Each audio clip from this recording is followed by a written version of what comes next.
Oh, that was chaos. And am I going to get bitten on the bum by something I've forgotten? Very, very probably. But in the meantime, I'm going to go back to here. And first of all, John. Hello, John.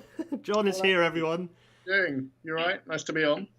Yeah, it's a pleasure to have you, a long time listener, which is a bit of a weird thing to Yeah, say because I'm the podcast guy. yeah, Yeah. yeah. I don't know. I mean, how does it work in audio only for? But what are you drinking, by the way? I'm. So gonna go for some Belgian beer Oh, from very a, nice. What have you got on the go?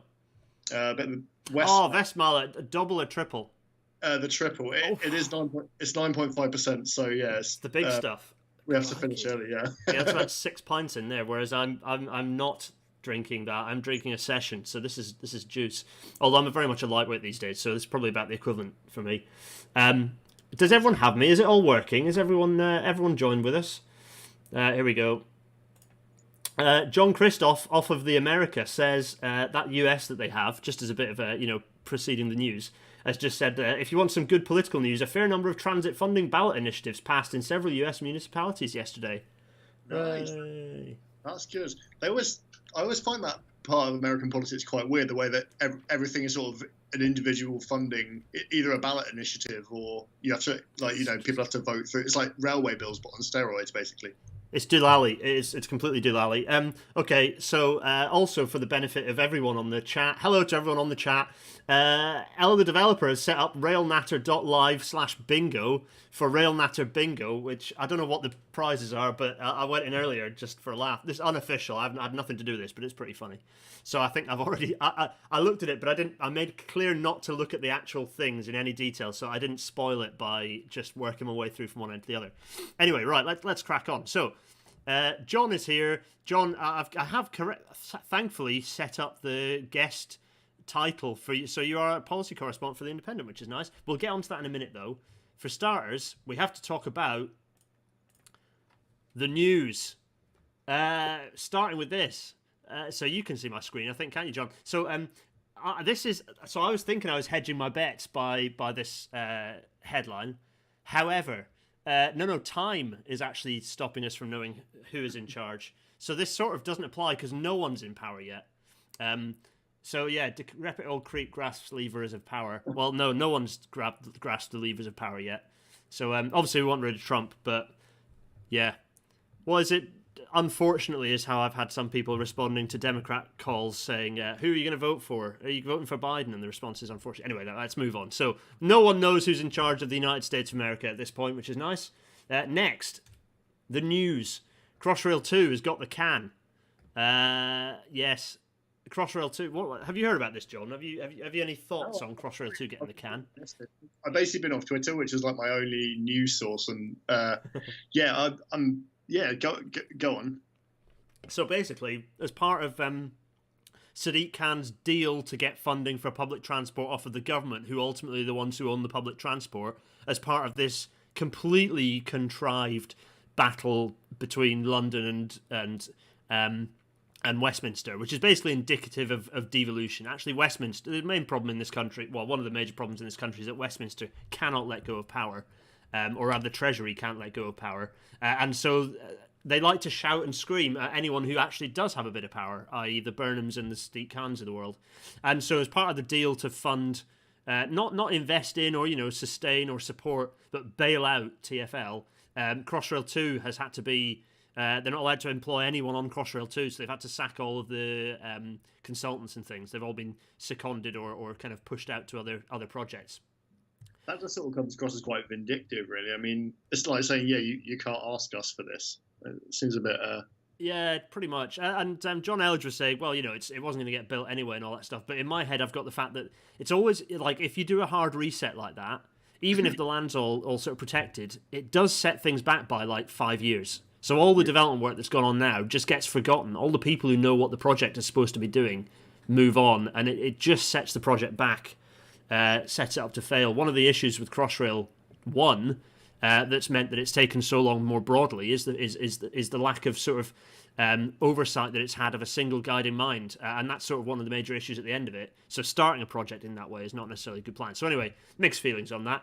Hopefully the bit between Euston and King's Cross St Pancras is going to be delivered independently to make HS2 work, because if Crossrail 2 does get canned, it'll make the interchange at Euston a bit more of a pain in the ass. Anyway, there we are.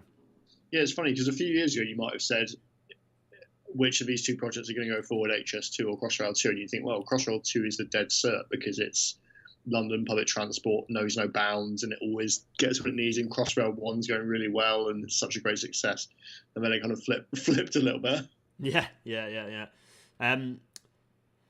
So there we go. So that's one item in the news. So next, this is a picture of actual Crossrail, by the way. When I first went into the tunnels, it was amazing. And this is, I think, Dodge's round, might be around Silvertown actually, where there's this kind of kink in the alignment, both horizontally and vertically. It's quite bonkers seeing my kind of day job of alignment design being kind of represented quite manically in the tunnels.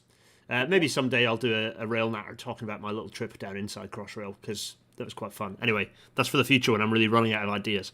For now, the next item of the news is a train rides a whale. There is a train and it's rode a whale. This was in the Netherlands, I believe. Yeah. Did you see this? Yeah, that's incredible stuff. I actually, when I saw it, I thought maybe it was photoshopped, but yeah.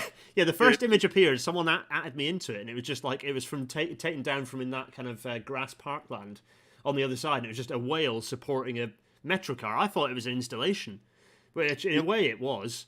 It's just that the artist clearly hadn't finished it and decided to plan an additional bit of, an addition to his art to their art installation.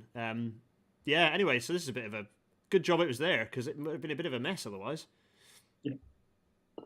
I mean, this isn't good. Don't drive trains off the end of terminal tracks. It's not a good idea. So obviously there's a bit of an investigation to go on here, because a lot of people could have come to harm. But in the meantime, thankfully no one did, and we can just enjoy this mess like the people in the background of this image are. They're all collected up and looking at this ridiculous suspended metro vehicle on top of the tail of a whale.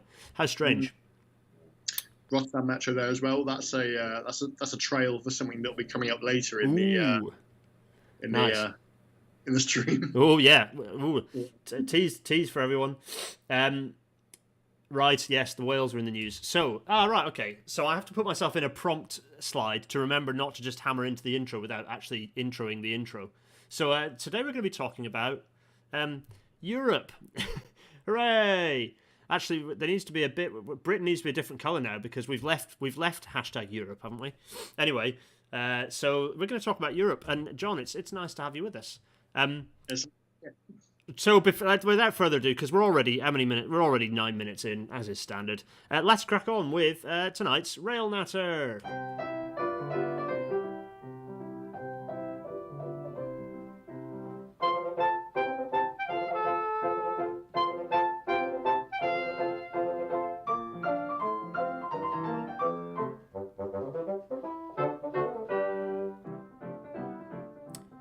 The lovely Intercity 225 fading away.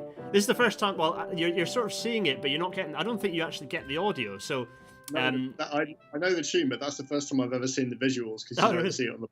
I knew there was the 225 because you always mention it. Yeah, I wasn't going to audio describe the whole intro video. My hope is that anyway, yeah. So we're starting with a picture of you looking. I was going to say smug, but actually you kind of look like you're midway through quite a large and complicated concept.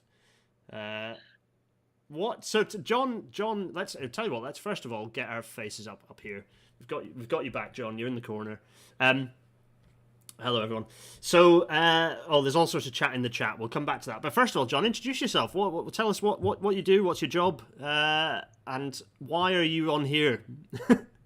Hello. Yeah. So, my day job is I work for the Independent as a journalist, and I'm policy correspondent. And until recently, I was Europe correspondent based in Brussels. So a lot of that job involved mostly traveling around the continent by trains, both for work and for fun. I managed to get back to the UK just before the pandemic started, which I can't decide whether it was a good move or not. But I definitely miss the rails of the continent. But yeah, and I also just quite like trains, like I think most people on the stream. So the stream do. So yeah, we thought it'd be good to get to come on, didn't we, and just have a chat. Yeah, have a chat. We've chatted about rail policy and general policy quite a bit before, and we chat about all sorts of things. Obviously, the two of us are the same person, as identified by a lot of the Stop HS2 people. Yeah, so that's a good one. Oh yeah, so wait a minute. We've got other pictures of here. This is you working very hard to bring journalistic content to the masses here. That's proof that I've been to Europe. Yeah, there's some tips and mayo on the right hand side, and on the left that was when I got a sleeper train to Vienna from Brussels, via Cologne to cover a David Davis speech, and I forgot to check the weather, so I sort of arrived and got snowed. It was actually really good. But... Yeah, that's pretty good. So when you went out, okay, we're digressing already. When you went out to be Brussels, to a Europe correspondent based in Brussels, what year was that? Was that before or after 2016? It was 2017, so it was quite a reactive thing. It was basically after the referendum we realised that we needed to have a full-time person there because there was going to be a lot of news. So, yeah, popped out there, and I mostly covered like Brexit talks and European Union shenanigans and stuff like that. But I also did manage to get a bit of sort of wider Europe news in. Managed to get around a bit, which I quite like. It was nice to have when there was sort of a lull in the Brexit stuff. You could catch a train to Rotterdam or something and go and look at the port or like things like that. It was good actually. It's I mean, when we chat, it's clear that you have an interest and an eye for policy detail, which is useful in in your line of work. I dare say it was kind of a baptism of fire, suddenly being bombarded with like relentless clauses and sort of pages worth of sort of discussions and debates and EU documentation and the European the EP, the EC, and the EU have a tremendous volume of like bureaucracy. Like there is a tremendous volume of written stuff. In my day job, I have to negotiate a not unreasonable chunk of it. Yeah, that's probably an interesting 2017 through 2019, right? Yeah, it's huge, and also the fact that the European Union institutions are based in Belgium. I think if there's one sort of institution that trumps the bureaucracy of the European Union, it's definitely the Belgian state, which into just an art form is brilliant. You have to when you arrive, you have to register in your house, and a police officer has to come around and check that you're there in person. And someone actually had to come around twice because I wasn't there. Police officer came around twice. Really? Which is because I think it was my HR department took so long to get the right form from HMRC or something, so they had to double check that I was still there because I hadn't got it. And actually I did. I managed to get to Brussels for work about 2 or 3 weeks ago. I just got out of self-isolation, and upon leaving the country, I was told that I am apparently a person to be by the border guard. That I'm a person to be searched for. I need to report to the town hall because I forgot to deregister when I moved out of the country. So yeah. So already you're you're demolishing and breaking down the systems of government in Belgium in your escape back to the UK. Dear me. So we are going to talk about first of all, we're going to talk about Belgium, but more broadly Europe. So you've got this perspective, this unique perspective on kind of Europe's railways, having had a chance to sort of skip around on them a bit. Massively jealous of your various train trips. And you've kind of, and so when we were chatting about the excuse to get you onto RailNatter, it was kind of, we came upon the idea of like a perspective of what Europe does do particularly well on a kind of a major country by country basis, which I thought was quite interesting. So yeah, we're going to do just that, and you talk about Belgium, which is where we're going to start. So tell us, okay. While we've got the Belgian flag up there, I'm actually going to bring you up next to me because let's go through a bit of the chat while we're here. So before we kick off properly, let's see what people are saying. So, only the driver was on board and it was shunting into sidings out of the services. Al Storer, thanks, good, yeah. Yes, lots of puns on the news. John Christoph is asking if there's now an opportunity to reevaluate the route of Crossrail 2, or is that still is it just delayed? The route is pretty much safeguarded, I think. I think there was a little bit of discussion about the kind of the ends of it, but for the most part, I think it's safeguarded. Has it been safeguarded since it was the Hackney-Chelsea line? Because this is not the first time that this particular project's gone in the bin to be pulled out of the bin like 10 years later, is it? So there's an interesting bit of and actually everyone's favourite railway writer, Mr. Walmart, covers this in his book on Crossrail. It is actually a good book. I would recommend it. Popular stuff is what Christian is very good at. Contemporary stuff. Anyway, and he talked about the fact Chelsea Hackney actually was always the line with the better business case and the better sort of broader case for implementation, followed by what is now Crossrail 1, and then followed by a third thing, which was serving East London, which ended up being the JLE. And the only reason that one got through is because of the third-party funding, which it ended up not being able to make any use of, because somehow Canary Wharf Group have much better lawyers than government and didn't have to pay a penny of it. But then Crossrail obviously also has some. They figured that Crossrail would make sense because it would have some third-party funding as well. So the order was almost flipped, and that Crossrail should have happened. Basically, the Crossrail 2 should happen first, and didn't, because actually it serves lots of populations that would really benefit from it, rather than serving sort of smaller populations of business people who benefit from it still, but aren't as numerous. And maybe don't vote quite right. But anyway, that's another story. So that's Chelsea Hackney there. Oh, there's lots of chat going on in the chat. Lovely stuff. Welcome some new faces. Paul, hello. Where's he go? Paul, first time you've ever seen a rail accident get points for artistic merit. That's Paul Prentice. Hello, Paul. Anyway, right. People shout at me for going into the chat and bouncing around like I've got ADD. Mostly because I probably do. So let's press on with the episode. So Belgium. What are you going to tell us about Belgium then? Tell us a little bit of an overview of the Belgian railway system, and then we'll go into your slide. Yeah, so like by way of overview for the whole theme, actually, I think it's worth saying. So I think obviously we're going to go through countries and think, what do they do right? What can we learn from them? And I think it's in the popular imagination, maybe sort of on your average passenger or punter, they might, I think there's a general perception in Britain that the railways on the continent are incredible. There's nothing wrong with them, and they're like really cheap and all high speed, and it's brilliant, and nothing goes wrong on the railways in the UK. Crap. And obviously that's actually not true. And anyone who's ever travelled extensively in Europe will tell you there's good and bad things that they do well and bad. And equally, if you speak to a lot of people, or some people who work in the rail industry, you might have some people tell you that, if you ever suggest anything, you might get told, this can't be done. This is the best of all possible railways. And equally, that's, there's some truth to it. They're sort of reacting against sort of a popular ignorance, but also maybe some people go a bit too far. So I guess what we would do here is when we point out, this is good, we're not saying, this is perfect and everything's hunky-dory, but there is stuff we can learn. And actually, maybe if we have time at the end as well, we can talk about stuff that the UK does well as well, and like what other countries could potentially learn. Like there is some stuff I reckon we could both think of. So on Belgium. So Belgium, I thought we should do it first because it's sort of where I lived, and it's where I've got the most experience with the rail system. Used it loads. I think it's fantastic, really, really good. What I say about Belgium is it's kind of so you have to know about Belgian politics to kind of get. Oh, there we go. Yeah, I was going to zoom in on the map while we're chatting, actually, because it's give a bit an idea of what the mainline rail network through Belgium looks like. Yeah.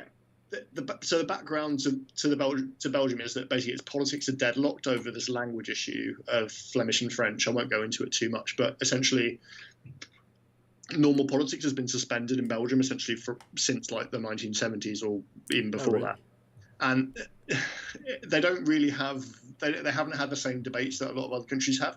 So as a result, a lot of the post-war settlement is still in place economically.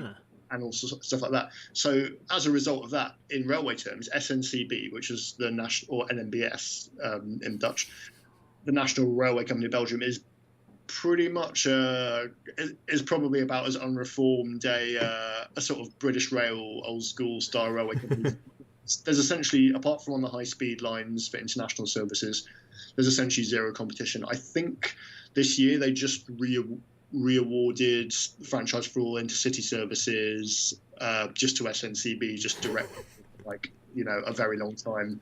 Then, despite being sort of the physical home of the fourth rail package, it's really not the. It's not the embodiment of that particular package of legislation. Okay. I absolutely love to. SNCB does well, and to be honest, it's great. Like, if you don't mind spending loads of money on subsidies, SNCB is actually pretty good. I think so. The standout thing that it does is that it is insanely cheap, like really. It's probably worth skipping. Yeah, so it's probably worth then skipping up here and going this to explain some of that. Yeah.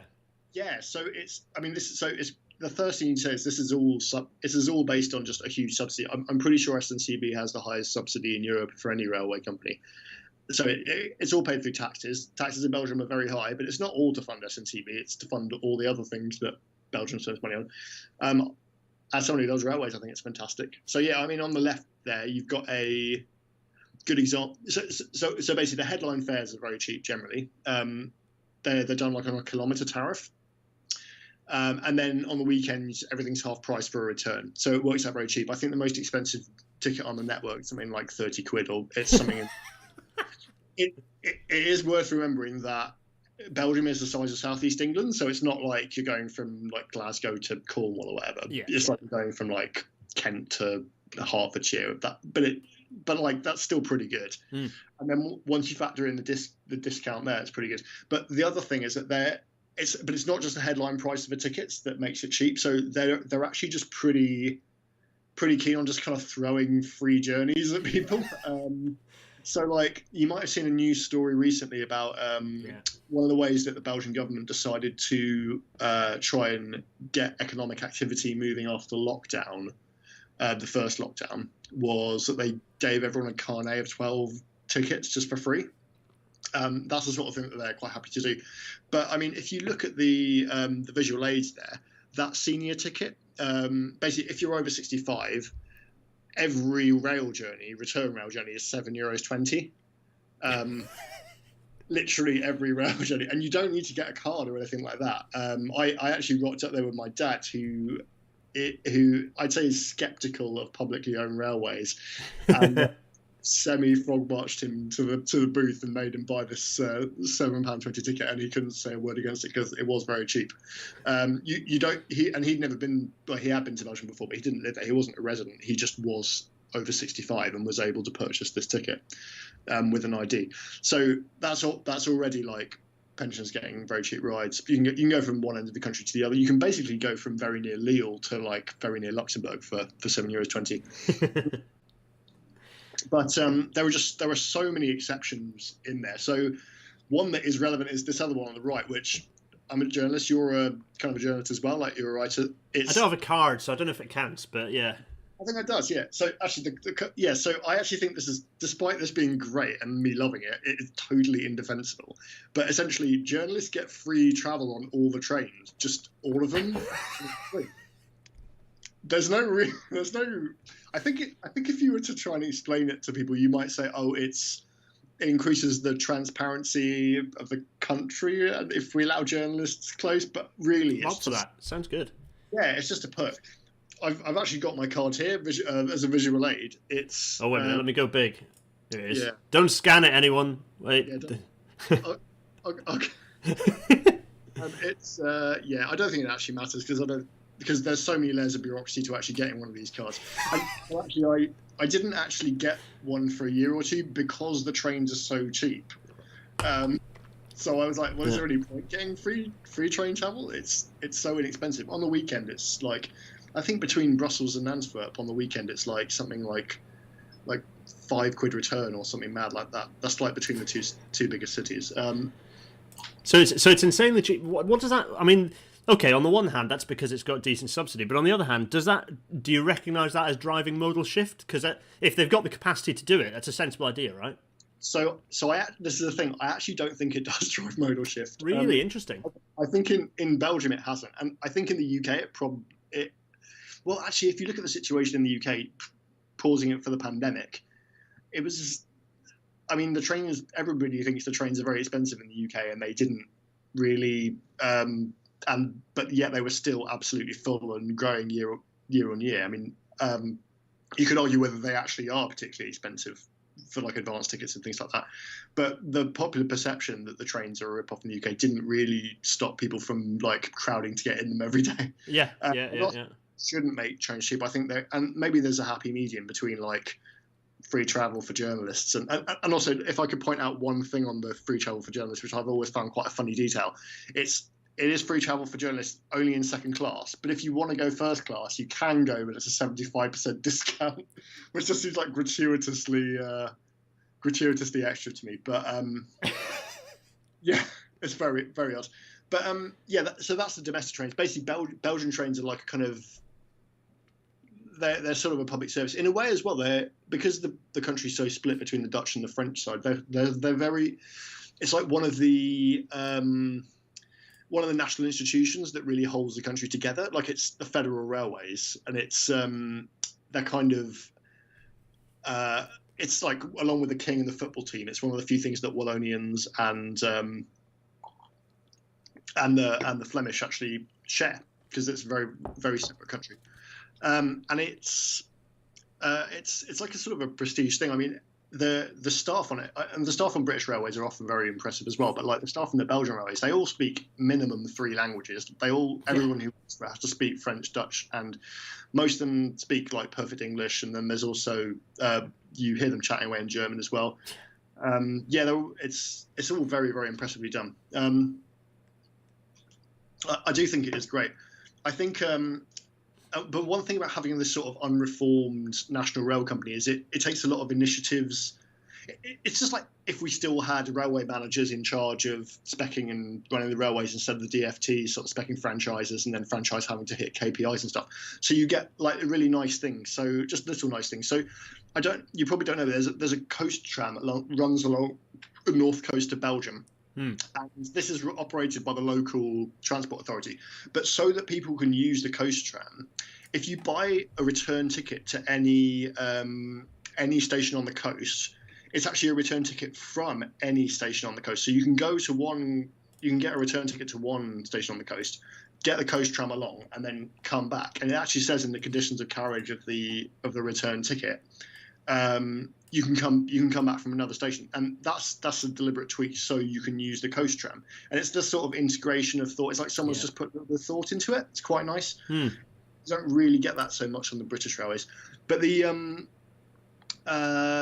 would say the thing that I think really stands out about it is that so this isn't something that is unique to Belgium, but it's something that it's the main thing I noticed living there compared to the UK, which was the app is very good, and you can just buy a ticket for every train on the app and get a barcode ticket, and it doesn't matter because you can just, like, the train line's very good in the UK, I find, for having most tickets are available. But if it crosses an operator, they usually won't sell you a barcode ticket. You have to pick it up at the station.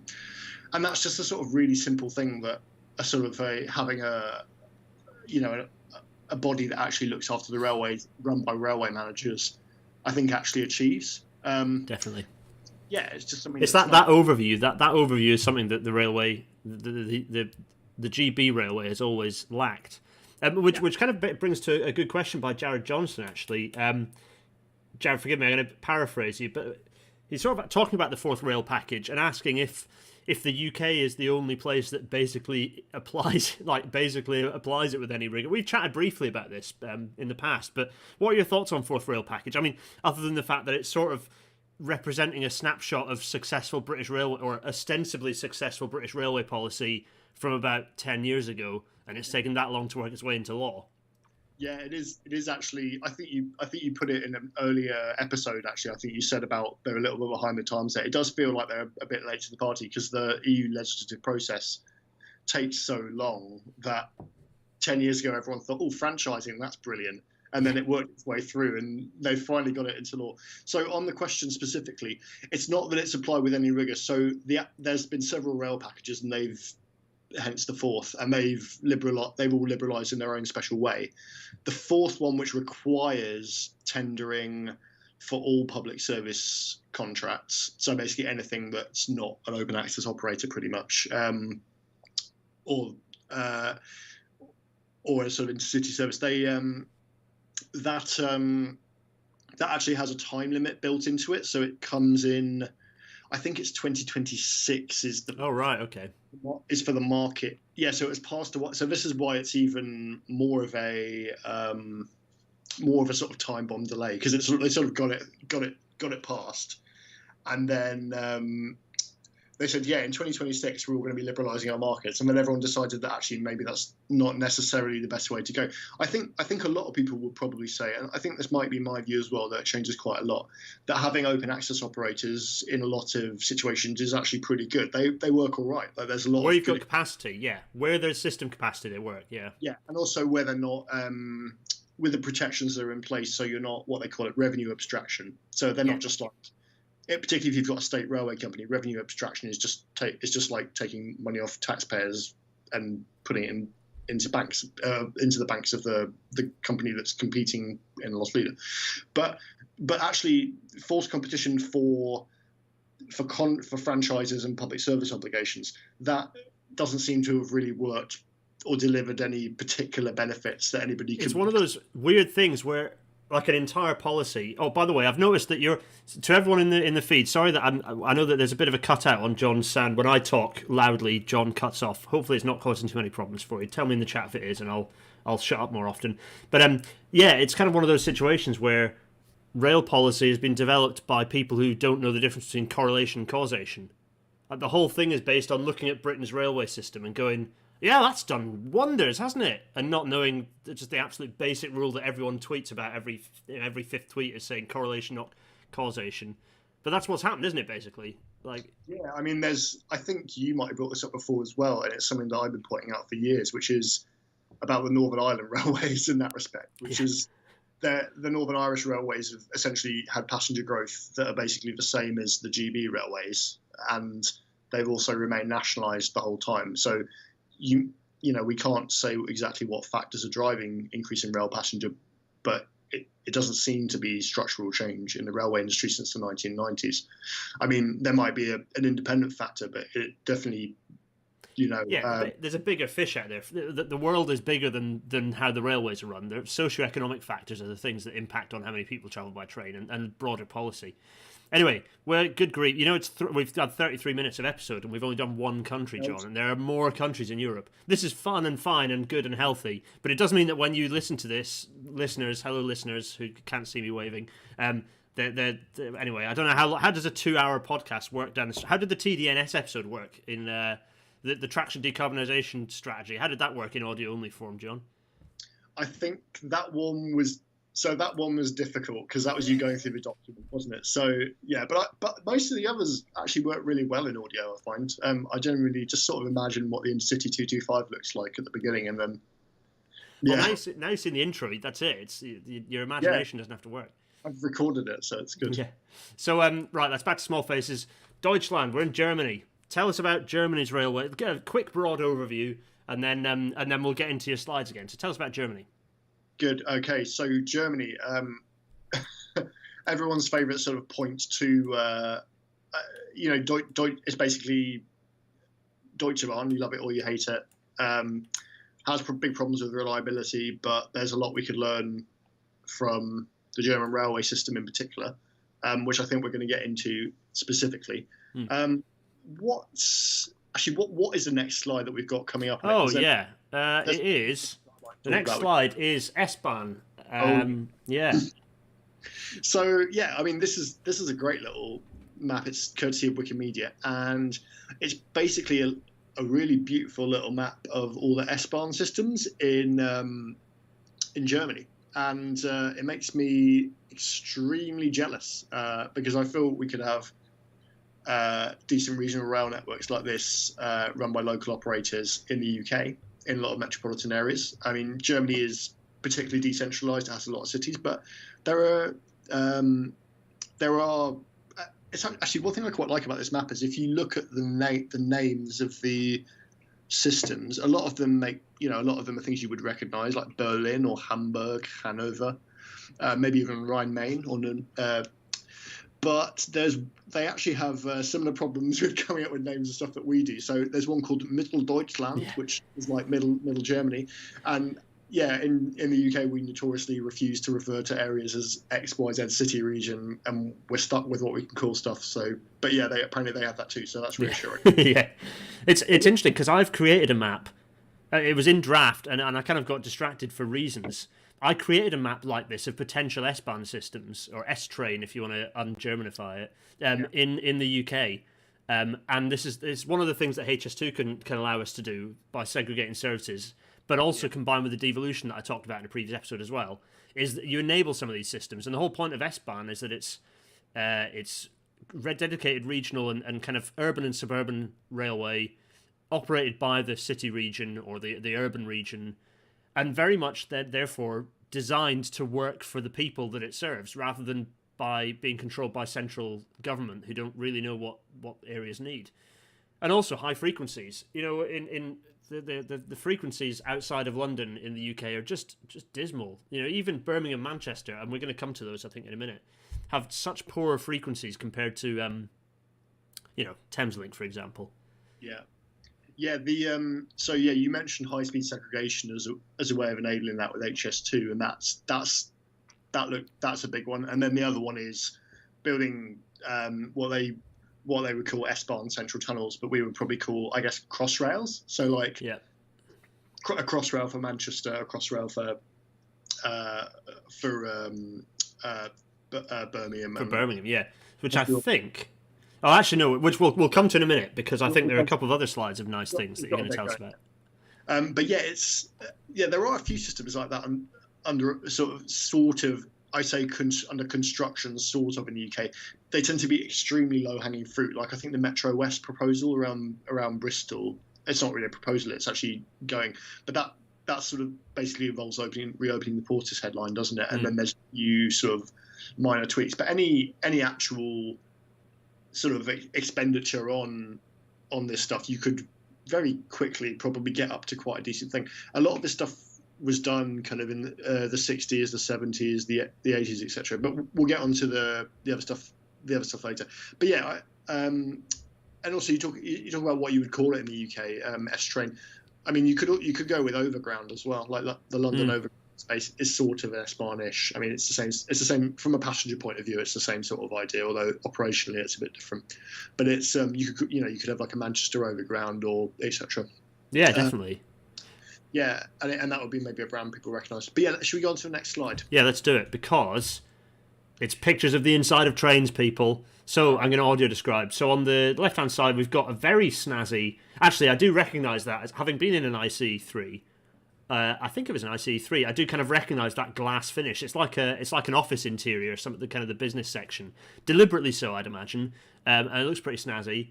In the middle, you've got same sort of thing. You've got a kind of a compartment, I think, then opening out into an open coach. And then the third, you've just got just a nice-looking dining car, I think. But tell us about these pictures. So that's what I can see. So I thought without wanting to dwell too much on Germany, I thought this was worth doing. So Deutsche Bahn, you're probably most familiar with it if you've ever got a train in Germany, with its Intercity Express, the ICE trains, the sort of nice, sort of bright white ones with very modern interiors. And I think actually they're responsible for the perception of German trains being particularly good in the UK, because you're just wowed by you go in and the interior decoration and design and the comfort and the level of sort of detail that's been put into making them a nice place to be inside is extraordinary. I think the typical experience of a British person stepping out of Frankfurt Airport and getting on an ICE is sitting down in second class and asking the person next to them, like, "Excuse me, is this first class?" Because it does feel first class. It's lovely. And that is, I don't want to sing the praises of the ICE too much. Deutsche Bahn's intercity punctuality is astonishingly bad. But I think you must know writer Owen Hatherley, who travels around by Europe by train quite a lot. Yep. He likes, and he goes to Poland quite a bit to east. That involves going across Germany, and he's endlessly frustrated with the punctuality of Deutsche Bahn. But he put it pretty well, I thought, once when he said, it actually doesn't really matter that much because the trains are just really nice, so you can spend time on them, and it's just like really pleasant. Which I think is worth doing. And there have been some valiant efforts to. I say valiant. No, there have been some minor efforts to occasionally. No, okay. I'll start again. There's been a lot of new rolling stock in the UK recently, and I think one of the reasons that I've been very disappointed with a lot of it, whenever I've seen it, because I'm always like, oh, new train, let's get a Class 802 or something. That'll be great. That'll be really fun. Really looking forward to it. And you sit down on the GWR Class 802, and it's like grey plastic seat back. Like a lot of people complain about the feel of the seats themselves. I actually didn't really get that, but just how like very bright lighting, like home-based green handles, like on the side of each seat for no reason that aren't even like a GWR corporate colour. And like people will fling around all sorts of excuses as, oh, the DFT spec'd it, or oh, this is actually the best we can do, or oh, it needs to be. It's just rubbish. Like, just make the trains look nice inside. It'll cost like about a fraction of the actual You spend an extra, you spend an extra grand per passenger, per seat in the train on interior, and that gets paid for after 4 journeys in a long distance train. Yeah, people like passengers really, really notice this stuff, and it completely changes the perception of the service. Yeah. Now, you wouldn't necessarily be able to replicate everything cost free. Like a lot of what makes the ICE nice is that it has probably fewer seats. So you'd need to consider. Would you need to, That's like it is an eternal challenge in the UK, is that everything gets sacrificed for seating capacity. It's true. And of course, things like, things that I would like as somebody who likes to ride my bike around, I'd love like a bicycle coach. That might not necessarily be something you could do. The ICE4, the new German one, that has a lot of bicycle spaces, but then you go, well, are they always going to be used? Or like, are you taking out space that could be used for passengers at rush hour? Are people going to take too kindly to being crammed in?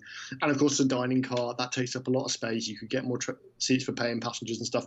But like, you could just, you wouldn't have to even change the layout of the train. You could just make it look nice, use a bit of glass, use a bit of MDF, like. Yeah, it really is the case that like it has a business feel to it, whereas everything feels so plastic in like even the intercity trains. And don't get me wrong, I love the Azumas, I love the LNR Azumas, but even the interior of those does like it's a modern train, but it still feels quite cold, and it doesn't feel as welcoming a space as the old 225 interior, the old Mallard interiors. Yeah.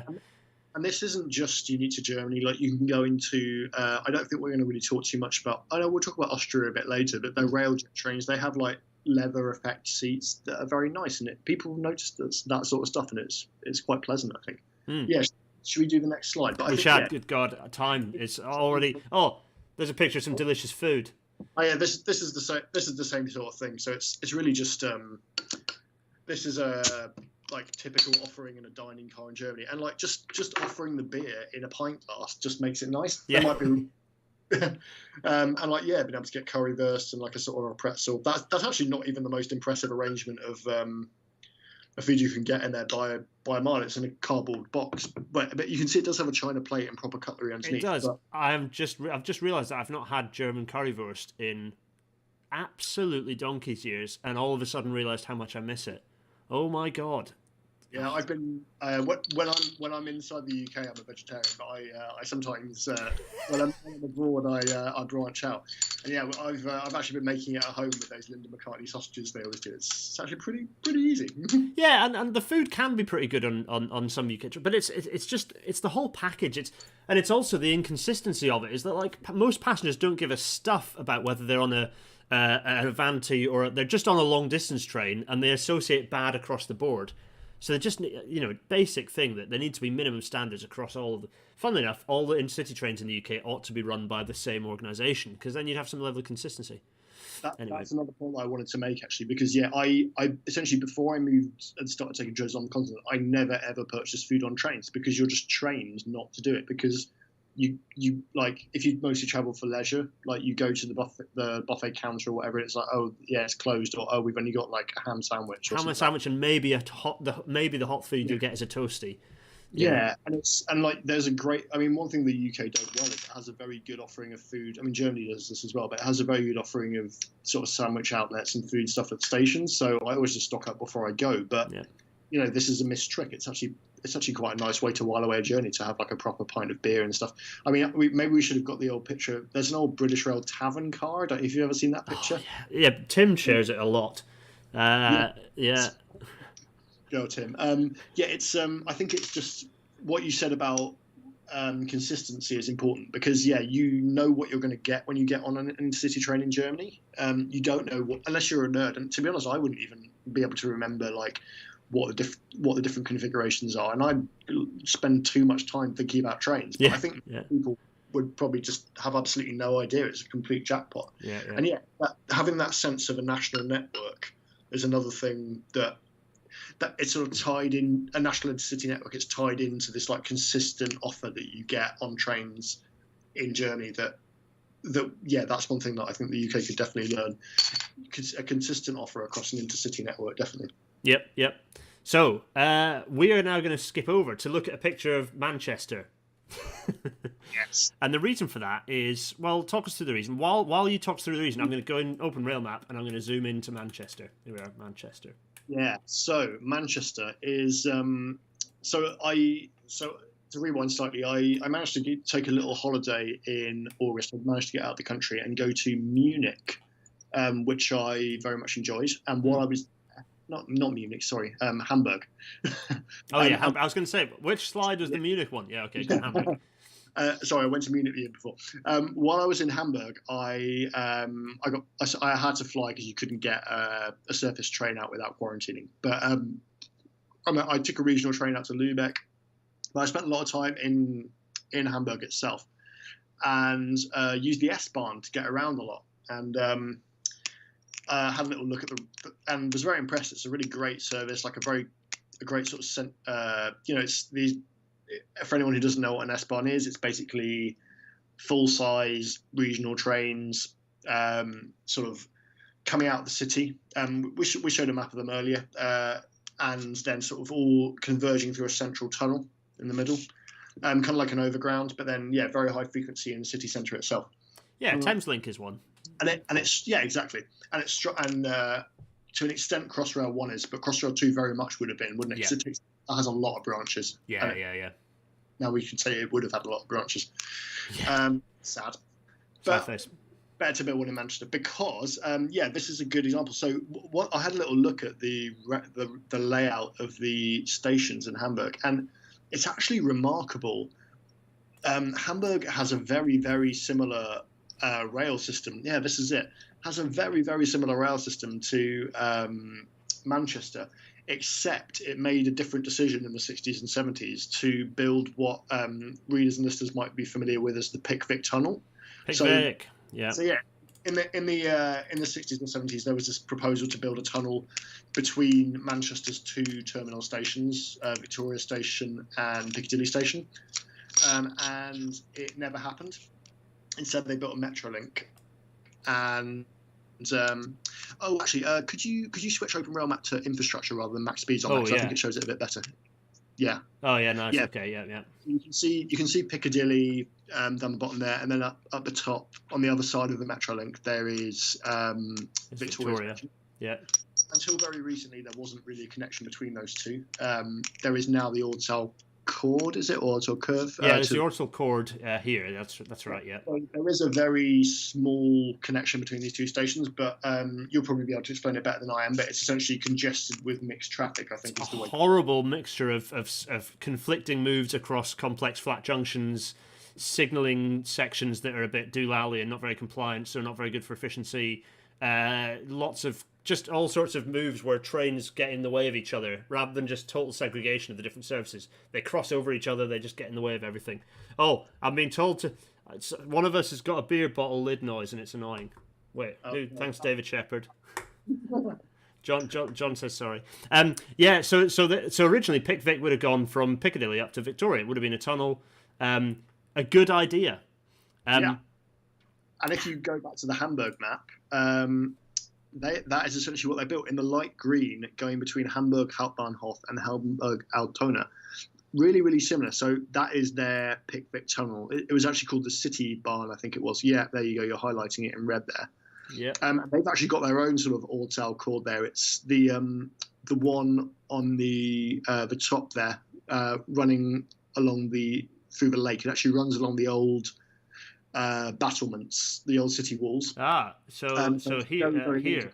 So that in the 60s, that used to carry intercity traffic that needed to go through Hamburg, and also so that's the Castlefield corridor equivalent. Exactly, yeah. So the Castlefield, yeah. So it had intercity traffic, S-Bahns. There are only a couple of S-Bahn lines, and they said, well, what should we do? And in both these cities, they said, what should we do with our pretty much identical rail layouts?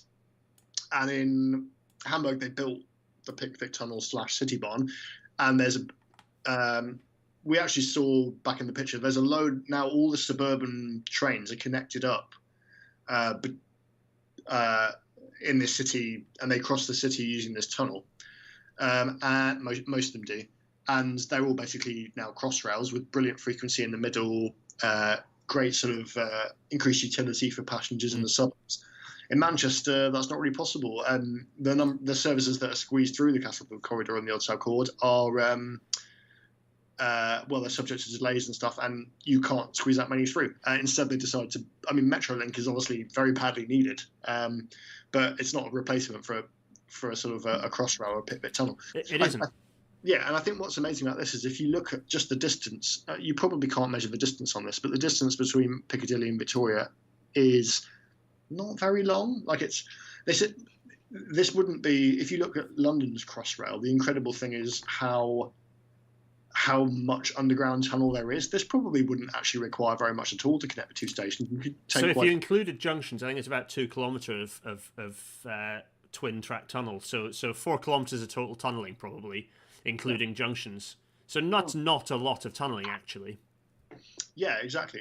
And particularly compared to London, but it would revolutionise the transport network in Greater Manchester, wouldn't it? So building Pickwick would, just like the Cross City line in Birmingham, actually, which I think you mentioned in a second. It would absolutely It would be massive for not just Manchester, not just Greater Manchester, but Crewe, Leeds, all of the northwest up to Carlisle. But including Preston and all of that side, and then down into Midlands. It would impact that large an area of rail network. Wow. Yeah. And we use Manchester as an example because I noticed, because the theme is Europe, and I noticed that there was a sort of eerie similarity between the Hamburg rail layout and the Manchester one, apart from the sort of parallel universe where they built the tunnel. But it's equally true in Birmingham, where there needs to be a Birmingham Crossrail, and I think you said you could probably do one in Leeds as well. I'm not sure about Glasgow; that might be the other one. But I think that's definitely something we could learn. It's just like build some central tunnels.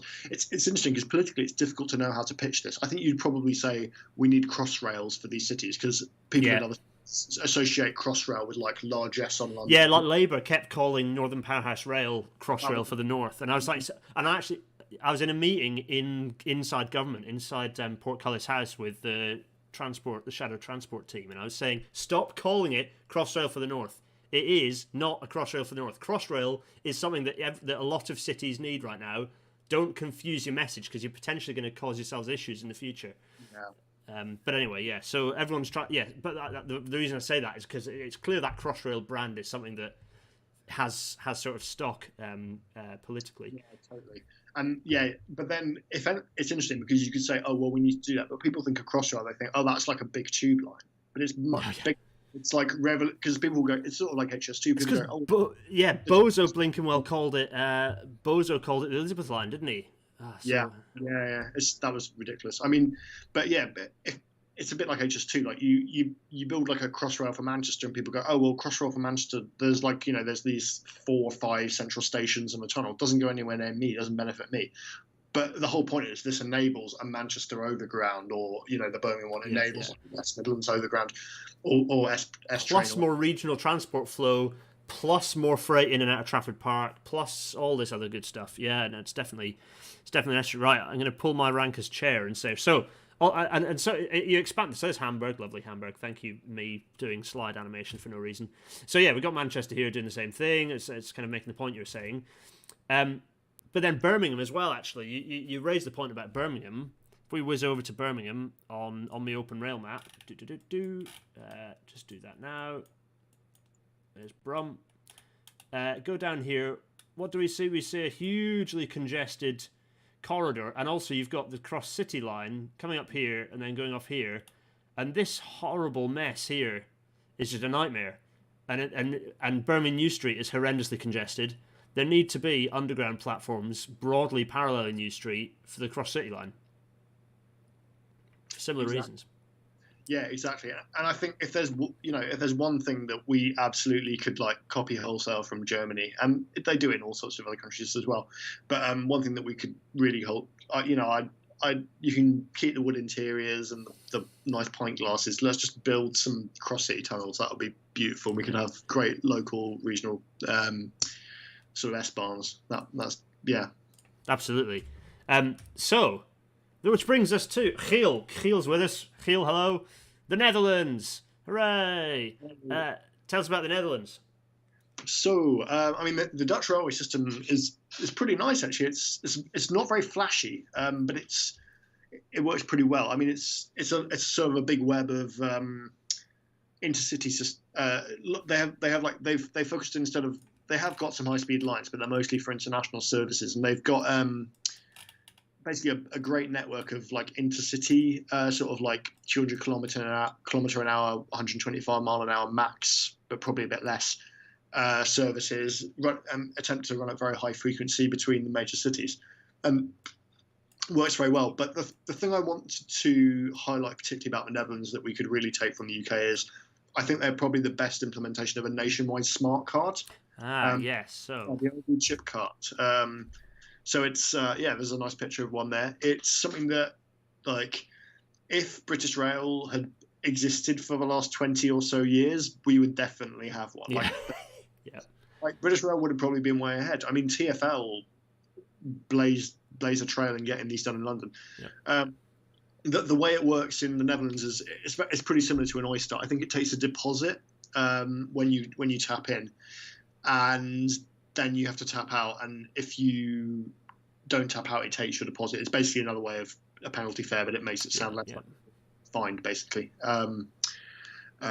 So I mean, this would be. I'm not going to say it's trivial to implement, because it was actually pretty difficult. I think there were quite a lot of implementation problems with the chip card, but this is now the only way I believe that you can use the metros. So like the Rotterdam metro that crashed into the whale, you can't pay with cash on them. It's like in London. Nice. Yeah. So, but it's also accepted on like literally all public transport in the country. So you can take it on the on all trains. You just tap in. There's been an ITSO standard knocking around the UK for ages, but it seems to have just, I don't even know where it's at. It seems to be just for season tickets, doesn't it? Yeah, I need to. We're gonna get Tom off of Real Time Trains on to talk about it, and we need to, because it's a smart card. Like, why the country doesn't have a smart card yet is just, it's baffling, and it'd be interesting to explore some of those the reasoning behind it, but. You get all these people talking about MaaS, talking about mobility as a service and all this bollocks, and it's like, no, stop using funny, silly gizmo names for it. It's just bloody integrated transport. It's just integrated ticketing. Oh, totally. Man. Yeah, I mean, and there is an argument that we've sort of missed the boat on smart cards, and what we need to do is just allow contactless payment. Yeah. Because that's, I mean, paying with phones and stuff. Maybe that's the way to do it. I mean, I think for people who didn't have access to a bank card anyway, you'd need to. There needs to be a backup card, yeah. Yeah, but you could just do that by offering like it could just be literally a bank card that's managed by the exactly, managed by the Transport Authority, by, let's call it Rail British or something. Yeah, Railways Britain. Railway. That is they would probably call it that now, to be honest. Yeah, they're not ever going to call it British Rail, despite that being clearly the best name. I think UK Rail, there are a few registered domains here and there by the government under UK Rail. You didn't hear that from me. So keep an eye on that. So the Netherlands, I mean, what else can we say about the Netherlands? That's pretty much it, actually. Sorry, Giel. There's not, I mean, that's just a really big, massive thing. But to be fair, in the Netherlands, a lot of the things we've talked about for the other countries actually apply there too. Yeah. Totally, and it's one of those services. And also we're not going to dwell on it too much, but Austria has a sort of a similar sort of railway, and to an extent parts of the Swiss railway, in that it's not flashy. It just does stuff well. Like, it just has like pretty nice trains that are like very frequent and not very expensive, and they go where you need to go, not particularly quickly, but like fast enough. It's just a pretty well run railway with decent levels of tech integration. I think it's really important to stress. This is less the case on trains, but for buses, I mean, smart card and that sort of payment is massively useful in that it just hugely speeds up services. I mean, you take a bus in London, you take a bus somewhere else, and you remember, oh, this is how long it takes people to pay for a fare in cash. Like, it's. And it's even the quality of the scanner makes a difference. The cards, they've got contactless in York, which is brilliant, but the scanner's naff, so you have to hold it there for almost as long as the transaction takes, which slows it down. It really shows how much it knackers a bus system. Yeah, and I don't know what the situation is now with Manchester, but I remember when they introduced the card, which the name was My Get Me There, which is possibly the worst name that you could come up with. I think it's difficult to. Chris McKenna has pointed that out. Actually, he's already laughing about it. My Get Me. Yeah, and there were like several different ways of approaching the card, and it was just not intuitive and stuff like that. I think it might have worked all right for season tickets or something like that, but it was just very bad. And like ideally, maybe it's best to go regional with this stuff. Oyster's been a big success, but then TfL's moving towards contactless cards now.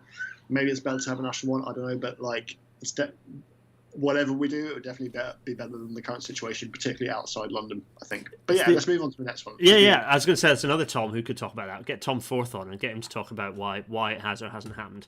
Die Schweiz, Switzerland. So, I don't know why I decided to put the native and English for this. I just, I like gimmicks. But so Swiss railways. Well, okay, tell us broadly about an overview of the railways while I get the map up, and then we'll get the slides up. Yeah, so I mean, maybe you might want to talk a bit about this as well, because I think it's something that I definitely heard you talking about before. But the Swiss railways are basically very similar to they're sort of the archetype of what I sort of alluded to with the Dutch, is that they're basically like not particularly flashy but very well run. I mean, they're notorious for being extremely punctual, which is done really by huge amounts of padding in the timetable. Yeah. Okay. Yeah. But like but it works, and the entire system is built on. There are very few direct trains. So in the UK, we have this model where you might get on a train in Newton Abbot in the southwest, and you'd expect a direct. It's like a relatively smallish, medium-sized town. Yeah. Expect to get a direct train to London. You wouldn't really expect that in Switzerland. You would be happy to change trains, but you'd be happy to do it because the trains are very reliable. The connections are guaranteed. They hold connections, and then they also have this. The other thing that stands out is they have this particular approach to improving the railways, where they sort of they have like a national plan, and they decide what they want to do. So in this slide, you can see they have highlighted they want to do a 5-minute saving here, 5-minute saving here, and an 8-minute saving on this line. And then they build the infrastructure to make that happen. And that's to make basically they build infrastructure to make the timetable that they've already decided they want. And they essentially want, a frequent service, clock face timetable. And so they basically build to that, which is seems to be a pretty sensible way to run a railway. I don't know. What's the German word again? It's like Taktfahrplan. Yeah. So tact plan is like the word, the shortened word, which covers this. And I think, So were your other slides kind of broadly covering that as well? Yeah. I particularly put this one in because I really like it. It's that says in Schweizerdeutsch, in Swiss German, it says. Die Schweiz, Switzerland wird zur S-Bahn. So Switzerland becomes an S-Bahn. Yeah. Which I think is a lovely way of putting it. So essentially, these are all the intercity and regional rail routes in Switzerland, and they all have numbers like line numbers, and the aim is to have extremely. So this is from the Swiss Rails Schweizer Bundesbahn, Swiss Federal Rail, basically from the Swiss Federal Railways document explaining what they're going to be doing in 2035.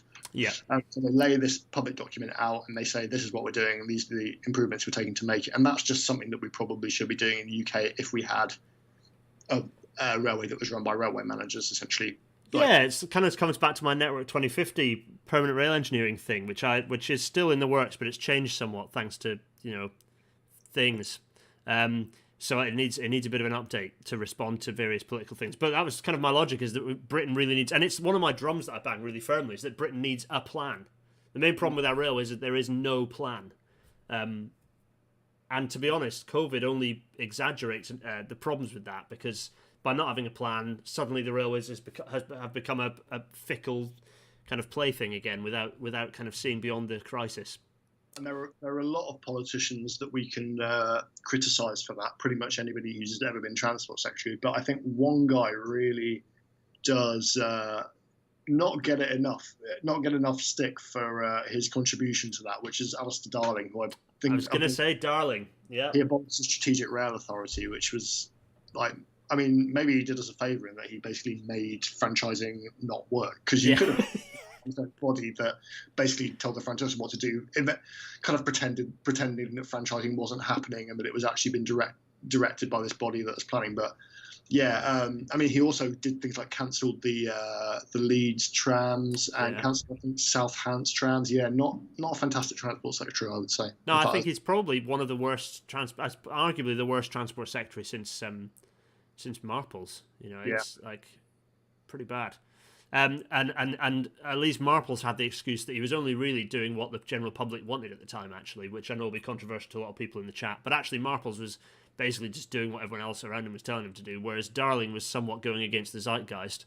In any case, and then the third one, you've got this sort of, again, comes out of the what was that, the Bahnangebot? So this was, I think, I picked this out a few weeks ago, so I kind of forgot what it is, but I think this is just one example from this same document. So it's basically explaining that the changes they're going to be making and the services you'll get to run in the area, and this is all a public document that explains the plan, like it's same sort of thing.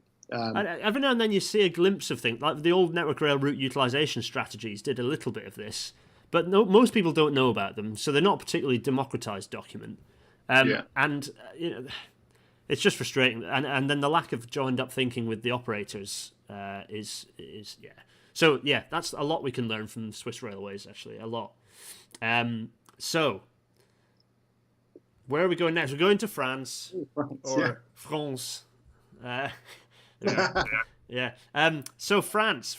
the French railways. Quite a lot that doesn't work about the French railways, but actually plenty that very much does still. And I suppose I need to zoom out quite a bit to make this point, right? Because totally. I mean, I think the thing there is everyone knows that there's issues with SNCF, and like it's not fantastic in a lot of ways. But one thing that does show well is that they've consistently over a long period invested in high-speed segregation, which, although they've actually done it in a way that we probably wouldn't want to do, because they don't, when they build high-speed lines, they tend to actually replace intercity services and they sort of almost mothball the but they have at least built lots of high-speed lines, which is something that we should be doing. And I think they did it in a particular way. It kind of harks back to the Swiss thing, really. I actually couldn't find the document, annoyingly, but I think there was some sort of otherwise it would be great to have it on here, but it's obviously in French, so it's hard to track it down. But they had I think it was in like the 70s or 80s, they basically drew a map of the high-speed lines they wanted and went, this is what it'll look like when we're done. And they're still not done, because they have political problems like everybody else, and planning disputes, and funding becomes an issue for particular lines. But, if you looked at this document, you'll know, for instance, that there's supposed to be a line that goes, there are basically proposals for all sorts of lines on it. And there's an idea of what the high-speed network will look like when it's finished, which is really something that we could benefit, I think, if we took that approach with HS2, because HS2 is kind of gone in the middle. Like, it's neither a piecemeal approach, it is a mega project, but it's such a mega project that people think that this is the only thing that's going to get built, and it doesn't help me. They say, or it probably does, but like it doesn't maybe go to where they live or like things like that. So you get people saying, oh, why doesn't it go to Scotland? And anybody who's like deep in rail policy probably knows that there's actually a government commitment to get sub 3 hour journey times between London and the Scottish Central Belt. but there's no map you could point to of how that will be achieved. Yeah, exactly. Like a theoretical rail corridor would be, and yeah, that's something good. I mean, yeah, it would be nice to have a finished idea of what exactly we'd like a high-speed rail network to look like and explain the benefits. And yeah, I think that's well, absolutely. And it's just it's that frustration, that the lack of strategy, the lack of strategic approach, really. And it's actually interesting to compare Germany and France, I find, on this. Something that I don't think Germany does very well is have good international connections across. Actually, Germany's a giant blocker for getting up to, for example, Sweden. Yeah, and also because it's so central, you need to get there to get to like Poland and stuff like that. But the west-east connections are pretty slow. I think they are going to be rectifying that. There's like this plans to build a line between, I think, like 300 kilometers now, a line between like Wolfsburg and probably somewhere to the west of that, like towards the Rhine-Ruhr. But that's currently a very slow section. If you've ever got the train to Berlin, you're like, yeah, exactly that bit. Yeah. No one can see that actually. Wait a minute. Oh, yeah. I can't draw a line because I'm not on there. In any case, broadly, Wolfsburg is now in the middle of the screen. Dusseldorf and Ruhr is now in the middle of the screen, and that kind of the connection across Germany. So yeah, that core is just. So I've done a city travel across Germany, and it is in terms of speed of connection and in terms of connectivity, it's a bit rubbish. Whereas France, whenever you're going through or past France, the interconnections are fantastic, and I think that's one thing that France really has in its favour is that it's when you want to go down to Spain, France doesn't get in the way in the same way that Germany does. Completely, yeah. I mean, I've often thought, particularly LGV Est, like the east one out to Strasbourg. Incredibly, when I lived in Brussels, you often have you and basically everyone and their dog has to go to Strasbourg a lot because the Parliament has this thing where it moves between Brussels and Strasbourg once a month. It's something in the EU treaties, they have to move it around. It's pretty ridiculous, but the fastest way to get there by a long shot is to go via Paris, which is significantly west of both cities. Yeah, you get a train, and you don't actually sometimes, so it depends on the exact time you go. I have in the past gone to Paris Gare du Nord, like the North Station, which is the one that connects to Brussels, and then done the short walk to Gare d'Est, which is like which is almost like go from like Euston to King's Cross or something like that. It's a doable walk if you know what you're doing, and then you can get the train out. But you can also change that. Charles de Gaulle Airport and the high-speed station, yeah. Marne-la-Vallée, which is Disneyland, is a great place. So it's a station built for interchange, which sounds great, except it's also the station for Disneyland, which means that there are a lot of like children with massive suitcases on the platforms constantly, which is annoying for getting around the station. But in theory, it's very good, apart from the fact that Disneyland's located there. But yeah, you can and there are direct TGVs to Strasbourg as well. You can see there's a curve there. People have asked me. John Walton has asked me to zoom in on it. I think that was John. Yeah, zoom in on the Interconnexion Est to Est. Yeah, they timetable a few of them, and the Parliament actually charters a TGV, which is apparently great fun to be on. You can sort of book onto it. I think they email all the MEP assistants ahead, and they book onto it. And the bar on that train is supposed to be very fun. I've actually always gone. Yeah, I've never got a charter train. I've always gone under my own steam and got just a regular one because it's usually quite last minute that I decide to actually go to Strasbourg. Yeah, it's no problem at all, and it's much faster than although maybe not quite as fun as getting the sort of old IC train down through Luxembourg and changing in Luxembourg. That's a very nice, comfortable but very slow journey through the Ardennes. But yeah, they're both fun journeys. But yeah, that's a great thing you can do. And it's interesting that actually France is one of the few countries to build this bypass because everyone always goes on about how centralised and obsessed with Paris France is, but maybe that's actually what required them to build a bypass because all the lines do actually go to Paris. To be fair, I was going to say that is there is indeed the bypass you can see on screen now. The whole thing running around, quite impressive. Don't want to learn from France is being. I mean, we sort of do it anyway, but being too centralised. So one particular oddity of the French rail network, the TGV network, is I think it's going from Lyon to Bordeaux. Yeah, it's Lyon to Bordeaux.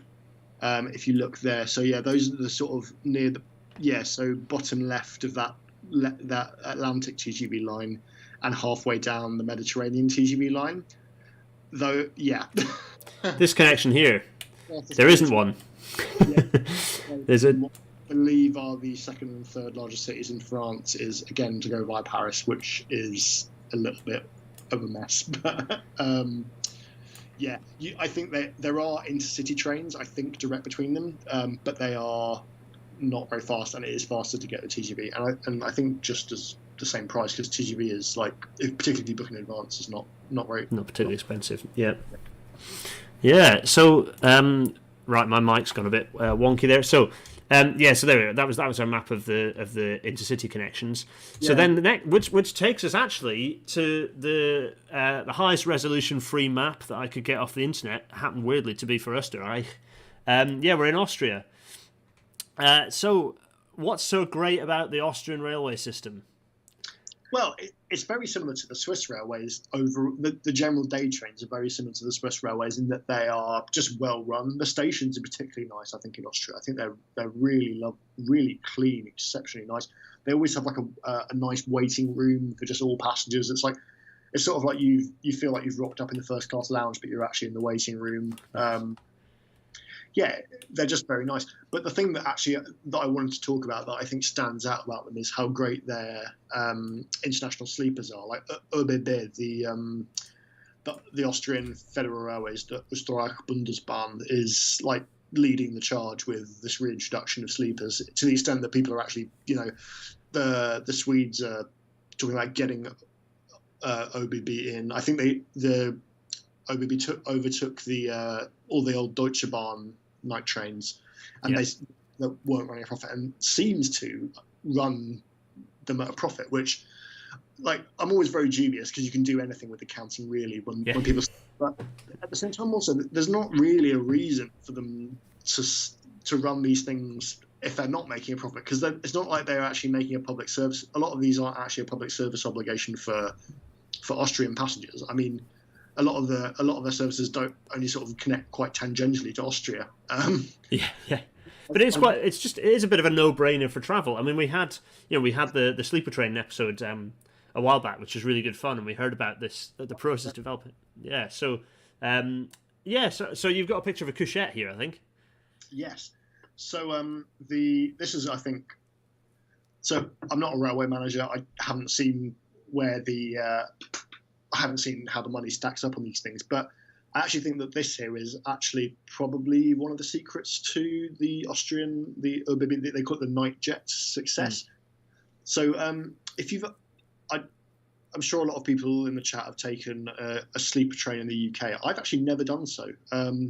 That's because I've never really travelled overnight for business in the UK on one of these routes, and I don't. And like for leisure, the price point is too high for me, and also I don't really fancy sitting in a chair overnight, because in the UK you have two options on the sleepers. You can either go full on sleeper with like a shower room, and your own private room, or you can sit in a seat all night, which is affordable but not really that great. Continental sleepers, particularly the night jet, have this middle option that they call a couchette, and it's basically like it's sort of a hard-ish bed. It's a sleeping surface for you to sleep on. You can either go in. It's basically a bunk. You can either go in a 4-person or a 6-person carriage. They're actually the same. Sorry, compartments. They're actually the same compartments. You can see there that they've got the 2 beds pushed together, so that can actually, one of those actually can move down and becomes a 6-person. I would, but that's in the 4-person configuration. I would always say go for the 4-person unless you're absolutely skint, because it's only about 10 quid more. The prices are very reasonable considering they're supposedly making a profit on them. I've taken them for leisure a few times. I took Salzburg to Rome, which is fantastic, I thought. That one actually runs from Munich to Rome, so it's not even like from Austria to anywhere else. It just happens to go to Austria, and it's a great way to travel. And for work, I did it a few times. They've recently extended it to Brussels a few times a week, but been able to get an ICE or a Thalys to Cologne and then take the Cologne to Vienna sleeper. And I did that to go to a speech by David Davis that was announced at the last minute, and he even booked relatively last minute. It was pretty cheap. I think it was like under €100 for the ticket return, which, considering your like distance is like 2 UKs or something like that, it's like not expensive. Yeah. There's a few people saying that they haven't taken sleeper trains in the UK because they can't afford them, and also there aren't that many. So, yeah, So I pointed this out to I was tweeting about this, and Mark Smith, who's a great advocate of train travel in the UK and who I respect immensely. I think he's done a fantastic job with C61. I think he's a great guy. But one thing, he was quick to point out that actually the sleeper prices for the full cabin on the Austrian sleeper trains are very similar to the sleeper prices on UK trains. But I think what he missed there is that the couchette is, it doesn't exist. It's about 40 to 50 quid each way, and I think we both agree that sitting in a seat overnight isn't great, but you do get a night's sleep on it. It's like because it's a shared cabin, and occasionally people come in and out and stuff like that. So yeah, I'm not going to say it's like a 5-star hotel, but I mean, if you like the look of that sort of thing, it's pretty good. I mean, if you're thinking about flying, it's what you get it's probably better than what you get in first class on a plane like Emirates or something like that, long haul. Yeah, Ned Carlson has asked an interesting question. Sorry, I've been missing a lot of the chat. There's lots going on, but Ned's asked a question, which is: does any service globally have something equivalent to airline lie flat seating? It feels like a hugely better intermediate option than anything most railways do. I don't know the answer to that, actually. Yeah, I would say I don't know that for sure. I'd say couchette is pretty similar. I think there might be something in China. I think because their sleeper trains are pretty big in China. They have like very similar couchette style stuff in China. I think I've not taken a sleeper train there myself. I've taken a high speed Chinese train, which I found very impressive. But they tend to have. I think they have almost like saloon couchette compartments on a lot of Chinese trains with like a curtain. I don't think we've got a picture of one of those, but yeah, the sort of the flat wise stuff is that these are essentially lie flat. I think one issue with doing it in terms of spacing on a train with airline style lying flat seating is that stuff you tend to get that in first class, don't you? And it's great, particularly efficient use of space because you have to have the leg room anyway during the day. Yeah. Lying flat, and then you may as well just have it a permanent bed. Exactly. One thing about these couchette things is actually during the day, and I don't think they actually do this because I always see the night jets sitting in the station overnight for a long time. Sorry, during the day until they're ready to go, but they actually do convert into benches, day cars, benches. So it's like a compartment. So imagine that double seat at the top, kind of lifting back and then around. And then it all twists around into two like compartment benches facing each other, and then you can put that ladder kind of folds away, and it becomes a compartment car. Which so I know that one economic problem with sleepers is that the rolling stock is basically sitting around during the day and not making money. So that's one reason that they tend to be very expensive. But maybe another way we could do it is by massively increasing demand for sleepers by by improving the service. For example, Paul Prentice just pointed out that, and I totally agree, and this is from me even in York, like the one thing we're probably missing in the UK sleeper-wise is a Scotland to the north, to the Midlands, to the southwest sleeper. It'd be very useful. So essentially skipping London. Totally agree, Paul, because for me, the reason I can't get the train, I would love to get up to Scotland more often using a sleeper, but I have to get the train over to Preston to catch it, or down to London. Yeah, and I don't want to do down the UK sleepers too much because although I've not taken them, I mean, if you look at a map of sleeper routes in the UK, in the whole of Europe, a lot of them have been cut, and Austria is one success story, but another is that the UK ones still exist. So just because I haven't been able to take any doesn't mean that no one's taken them, and clearly they're a popular option. And there's a sort of the new Mark V Highland sleeper. I know it had a lot. Maybe it still does have a lot of technical teething problems, but it looks very nice in the pictures. The whiskey car looks very nice. So, I've yet to afford to go on it, but I will at some point, I'm sure. Kentish Railways points out they can't do lie-down seats on the Cal Sleeper due to the reversal. Going head first potentially causes neck injuries in an accident. So there's a sensible enough reason for that. So couchettes are a good thing, and we should nick those. Which we pop over to España, to Spain.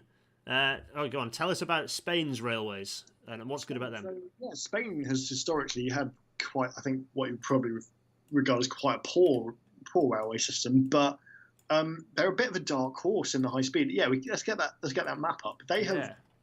If you ask someone in the UK, and I think this is because public perception on basically every issue about what's going on abroad is usually about 10 to 20 years behind. Like that'll be the same for us on a lot of stuff that we don't follow religiously. And it's basically, if you ask people what country has the most high speed line in Europe, they'll probably say, oh, well, France, because the TGV, that's after the bullet train. Yeah, that's the one we always think of. And maybe people more clued up have been to Germany might say, oh yeah, the ICE, yeah, those nice shiny white trains. Germany's got a lot of high-speed line, but they actually don't have that much. The answer is actually Spain. They've got loads of high-speed line going on there. And they built it very quickly. Very quickly, and to faster speeds than everybody else as well. Like you can see that slightly pinkish colour indicates that they're actually running at like 320 to 360. Yeah, what speeds is that? Go on, load. 350. That's a 350. There we are. Nearly as fast. So if anyone ever says, "Oh yeah, no one's building that to that speed," when they look at HS2, that's pretty much the speed HS2 is going to be operationally, isn't it? 360. Yeah, it'll run most of the time at 330, but it's been built to 360. If you go to the Basque Country in the north and zoom in, I think it will start showing you lines that are Basque, sorry. Yeah, no, it's right in the middle where you were before. Then sort of zoom in closer. Yeah, exactly there. And it will show you, if you zoom a bit more, one more time. Yeah, I think that's the Basque Y. So they're building, yeah, that's still under construction. But basically, yeah, they're building absolutely tons of high-speed line, often through like extremely mountainous terrain. Oh yeah, it's all dashed. Yeah, nice. Yeah, and the lightly pink shaded there is through tunnel. It's incredible. Well, this is what Northern Powerhouse Rail ought to emulate. Basically, is that you'll have this sort of connection like this. Yeah, so that one's a bit slow. That was like 140 or something, but it connects to an extremely. If you go sort of south, follow that line southwest, and then it will connect up to maybe not there, but yeah, somewhere. But yeah, they built a lot of high speed line there, and it's a nicely run railway there. But one thing that I actually don't know if this is even a thing that Spain is renowned for doing particularly well, but it was something that I noticed while I was there. That I just thought was fantastic was the interchange between different modes. So particularly between rail and long distance buses. So yeah, this is the picture that I thought was worth doing. So yeah, long distance buses in Spain are really good. Like I don't really like taking them in the UK that much because I tend to associate going to Victoria Coach Station, which can be quite unpleasant. But the just early in the morning, bleary eyed, kind of smells of pasties. But like.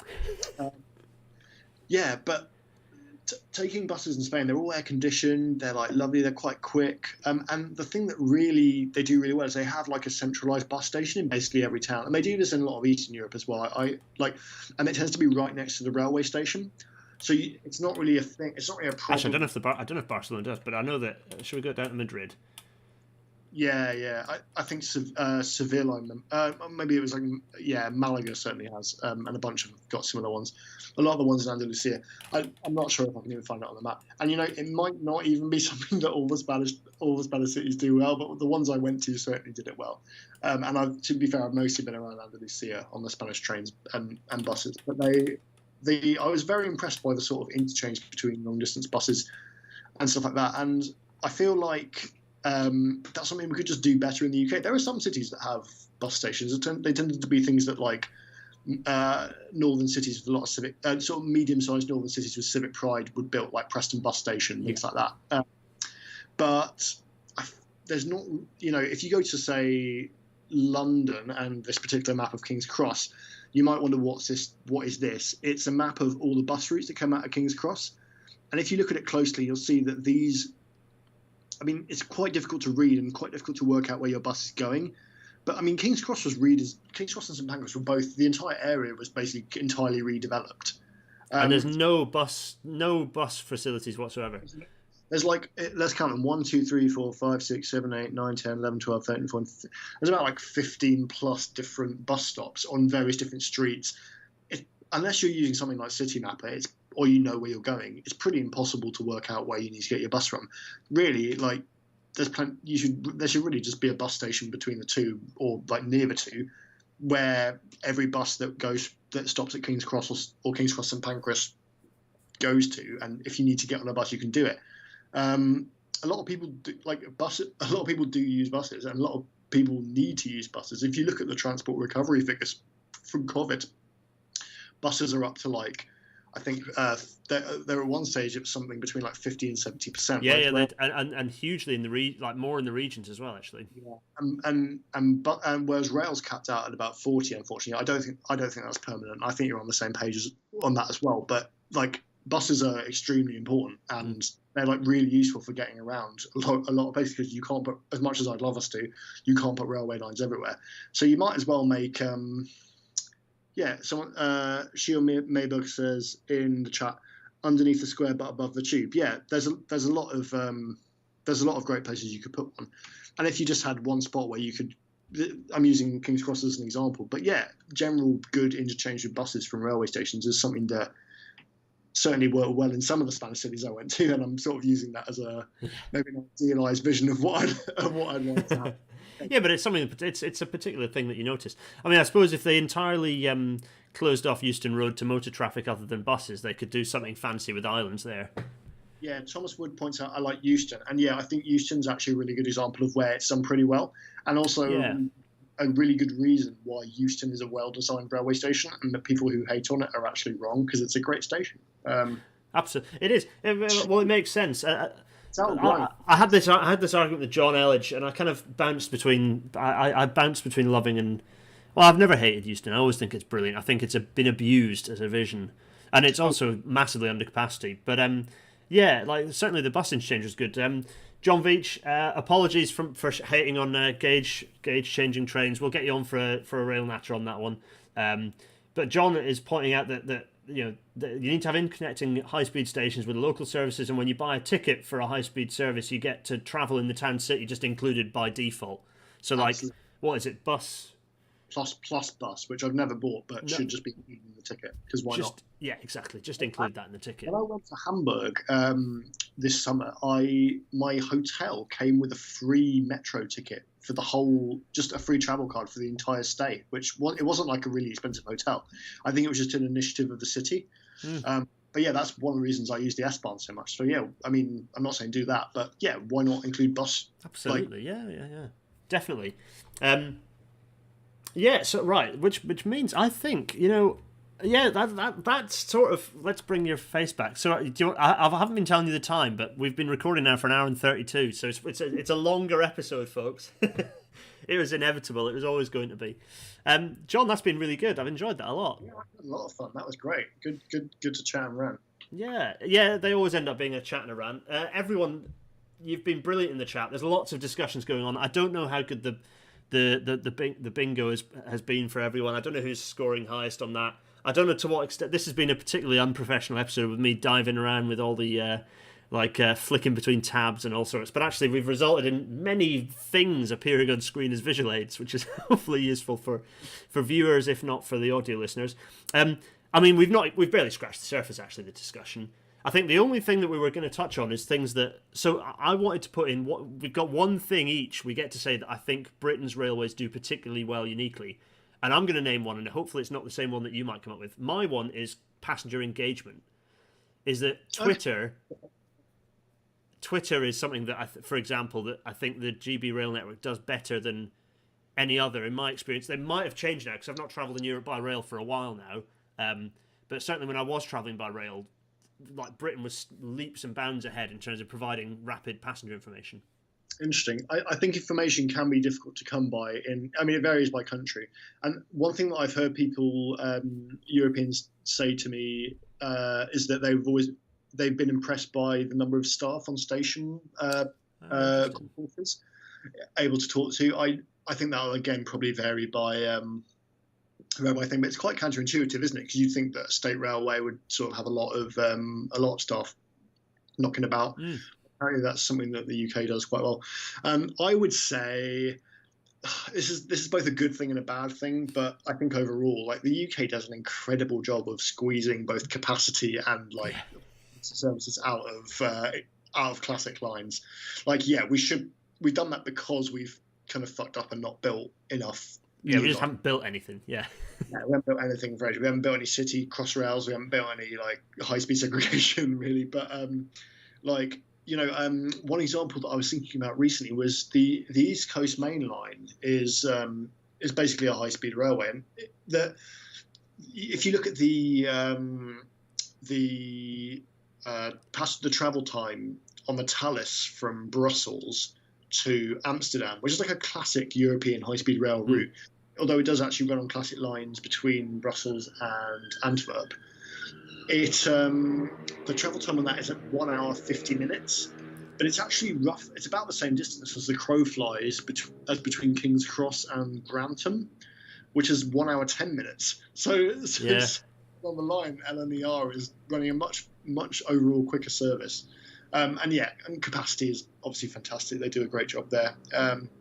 And if I could sneak one more in, I actually think, I know it's the same thing. It's basically frequency and a lot of times. Like city frequency can be very good. And particularly for a lot of rural stations, like one train an hour is like, unless a line has been neglected, you'll often get one train an hour. But I mean, there are stations in Belgium where it's like one train every 2 hours. I mean, that's the same in the UK, I suppose. Maybe I'm too southeast focused for that. I was going to say, boo, southeast, good services. Good like some of the services that, my favourite examples are the ones in, I mean, you're right, I don't dispute that, you are right, and actually there are several places around in rural parts of the UK, of GB, not just in the southeast, that have good rural services, but I always laugh, my counteract to that is that the Arcadis office in Warrington is in a stupid place anyway. It's a big, classic British kind of commercial estate with zero public transport connectivity. There's a station that's a 20-minute walk away, and it has a train basically every 2 hours. And to get there, even though it's kind of near Warrington, to get there you have to change at Oxford Road in Manchester. It's just a disaster. So, blessing and a curse. And it's kind of both the things you talked about. Frequency combined with journey times is the ultimate challenge. It's something that Britain does pretty well, all things considered. But it's reached breaking point now where we can't do either better. If I could add one more thing as well that I think you could do as well is, and this is a legacy of British Rail, is through ticketing is just like, it's like basically the perfect through ticketing system. And I think a lot of countries will probably look at it and go, oh, kind of wish we had that. But then it does come with other problems like not having leg-based ticketing and the sort of anomalies that create fare splitting and things like that. So, it's an incredibly. We have probably the most. It's like Mark Smith says, like Britain's railways are both the cheapest and most expensive in Europe, in that we have an incredibly commercially competitive ticketing system. But it's also, as a system itself, the reason that works is because it's unbelievably complicated, way overcomplicated, in fact. But anyway, Well, this has been great because it's done what I hope, which is that the world is not simple and easy. It's complicated, and there are goods and bads and grey areas. And actually, Europe's railways aren't perfect, but there are lots of things we can learn from them.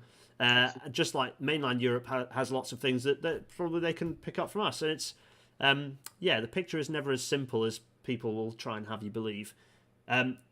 Everyone in the chat, thanks so much for joining us. Right, go on then. I've got to go through my ads. So.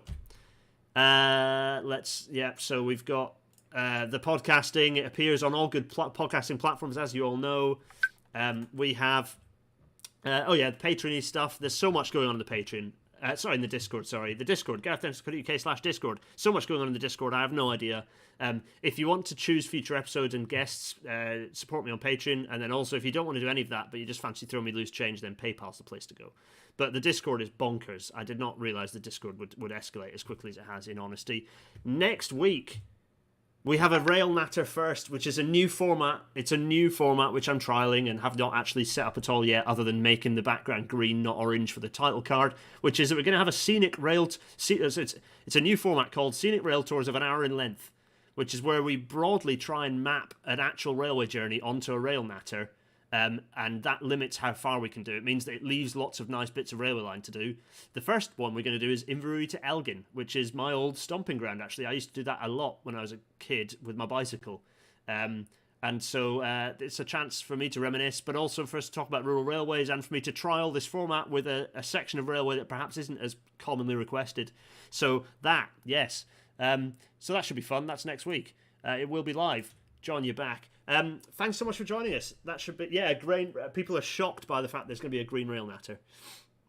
No, that was great fun. Thanks very much for having me on. It's been a pleasure. We've demolished the time. It's 1 hour 40 this episode as of just now. Thanks everyone for sticking with us. It's been brilliant. The chat's been brilliant. Thanks everyone. John, a pleasure. Oh dear, it's chaos. I've enjoyed my beer. We'll see you all next week. Cheerio. Thanks, John. Bye.